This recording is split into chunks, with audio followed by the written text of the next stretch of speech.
नमस्कार। आज हम बात करेंगे कंप्रेस्ड गैस सिलेंडरों के साथ सुरक्षित तरीके से काम करने के बारे में। ये जो प्रोटोकॉल्स हैं, इन्हें पवन सिंह के विशेषज्ञ ज्ञान के आधार पर तैयार किया गया है और इसका एक ही मकसद है, काम करने वालों को सुरक्षित रखना। तो चलिए सीधे शुरू करते हैं। तो देखिए, सबसे पहली और सबसे जरूरी बात, हमें उस शक्ति का सम्मान करना होगा जिसके साथ हम काम कर रहे हैं। ये सिर्फ कंटेनर नहीं है, ये बहुत ज्यादा दबी हुई ऊर्जा के भंडार हैं। चलिए समझते हैं कि इसका असल में मतलब क्या है। आप जानते हैं, एक सिलेंडर के अंदर का प्रेशर 3000 psi तक जा सकता है। अगर इसे ठीक से हैंडल न किया जाए तो ये एक टाइम बॉम्ब जैसा है।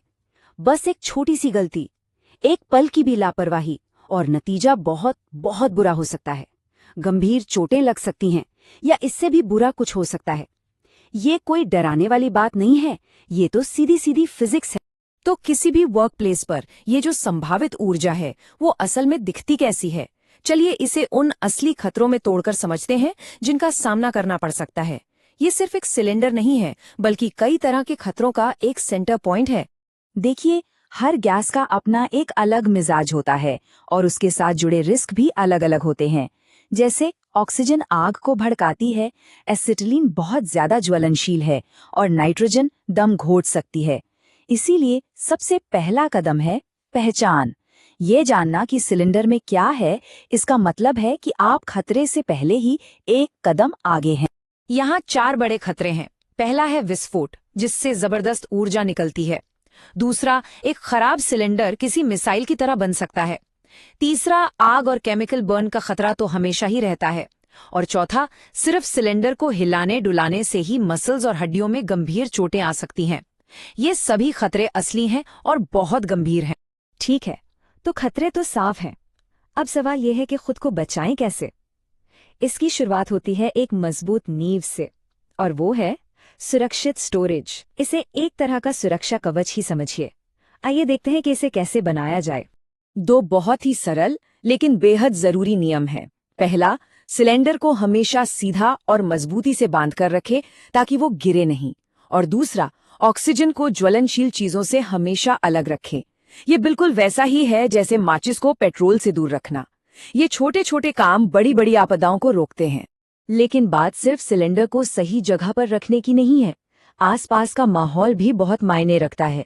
अच्छा वेंटिलेशन होना बहुत जरूरी है ताकि खतरनाक गैसें एक जगह जमा ना हो। जब सिलेंडर इस्तेमाल में ना हो तो वाल्व पर सेफ्टी कैप हमेशा लगा होना चाहिए। और हाँ, याद रखिए, वाल्व सिलेंडर का सबसे कमजोर हिस्सा होता है। इसकी हर कीमत पर हिफाजत करनी है। तो हमने इक्विपमेंट और स्टोरेज की बात कर ली, लेकिन सुरक्षा की जो सबसे मजबूत कड़ी है, या कहिए सबसे बड़ी कमजोरी, वो है हम इंसान, यानी ह्यूमन फैक्टर। चलिए अब बात करते हैं कि सिलेंडरों को हाथ से सुरक्षित तरीके से कैसे उठाया और ले जाया जाए। उठाने के बारे में सोचने से भी पहले एक बात सोचिए। एक स्वस्थ पीठ किसी भी कारीगर का सबसे कीमती औजार होती है। उसके साथ वैसा ही व्यवहार करें। हमेशा पहले वजन का अंदाजा लगाएं। लक्ष्य सिर्फ मेहनत करना नहीं, बल्कि समझदारी से काम करना है। काम से पहले की प्लानिंग ही बेवजह के तनाव को खत्म कर देती है। एक स्वस्थ पीठ और जिंदगी भर की चोट के बीच का फर्क सिर्फ तकनीक में छिपा है। यहाँ देखिए, सही तरीके से उठाने में पैरों की ताकत का इस्तेमाल होता है और पीठ सीधी रहती है। वहीं गलत तरीके से उठाने पर सारा दबाव रीढ़ की हड्डी पर पड़ता है। तो हमेशा घुटने मोड़ें, पैरों का इस्तेमाल करें और पीठ को सीधा रखें। बस यही है सेफ लिफ्टिंग का विज्ञान। सिलेंडर को एक जगह से दूसरी जगह ले जाने के लिए बस 3 स्टेप्स हैं। पहला, सही उपकरण। हमेशा एक अप्रूव्ड सिलेंडर ट्रॉली का ही इस्तेमाल करें। दूसरा, ताला। चलने से पहले सिलेंडर को चेन से अच्छी तरह से सुरक्षित कर लें। और तीसरा, गति।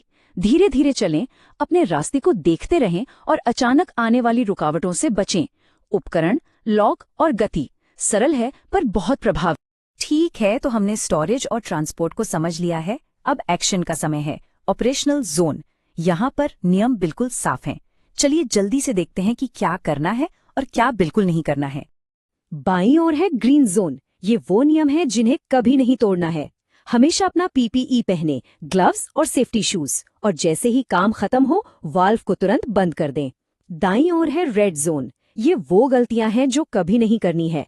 वाल्व पर कभी भी तेल या ग्रीस का इस्तेमाल न करें, खासकर ऑक्सीजन के साथ। ये एक खतरनाक रिएक्शन पैदा कर सकता है। और हाँ, सिलेंडरों को कभी भी घसीटे या गिराएं नहीं। उपकरण का सम्मान करना बहुत जरूरी है। बेहतरीन सेफ्टी प्रोटोकॉल के बावजूद कभी कभी चीजें गलत हो सकती हैं। ऐसे संकट के समय में एक स्पष्ट और सरल एक्शन प्लान का होना बहुत जरूरी है। तो अगर लीक का शक हो तो क्या करना चाहिए? अगर कोई लीक पता चले तो ये 3 कदम याद रखें।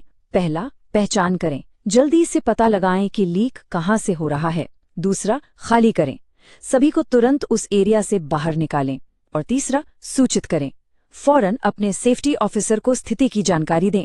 पहचान करें, खाली करें, सूचित करें। कोई कंफ्यूजन नहीं, कोई हिचकिचाहट नहीं। ये शायद सभी नियमों में सबसे जरूरी नियम है। हीरो बनने की कोशिश ना करें। अगर सिलेंडर या वाल्व की मरम्मत के लिए खास ट्रेनिंग नहीं मिली है तो कोशिश भी ना करें। अच्छे इरादे भी स्थिति को 10 गुना बदतर बना सकते हैं। अपनी सीमाएं जानना जरूरी है। एक्सपर्ट्स को बुलाएं। दिन के आखिर में बस यही बात मायने रखती है। सेफ हैंडलिंग जिंदगियां बचाती है। इन प्रोटोकॉल्स में महारत हासिल करना कोई कागजी कार्रवाई नहीं है। ये खुद के प्रति और अपने साथियों के प्रति एक कमिटमेंट है। ये पक्का करने के लिए कि हर कोई अपनी शिफ्ट के बाद सुरक्षित घर जाए। हमने काफी कुछ कवर कर लिया है, लेकिन देखिए, जानकारी होना सिर्फ पहला कदम है। असली चुनौती तो इस जानकारी को आदत में बदलने की है। सुरक्षा को अपनी पहली प्राथमिकता बनाएं। किसी भी सिलेंडर को छूने से पहले खुद से पूछें, क्या मेरा अगला कदम सुरक्षित है? इस सवाल का जवाब ही सब कुछ बदल सकता है। सतर्क रहें, सुरक्षित रहें।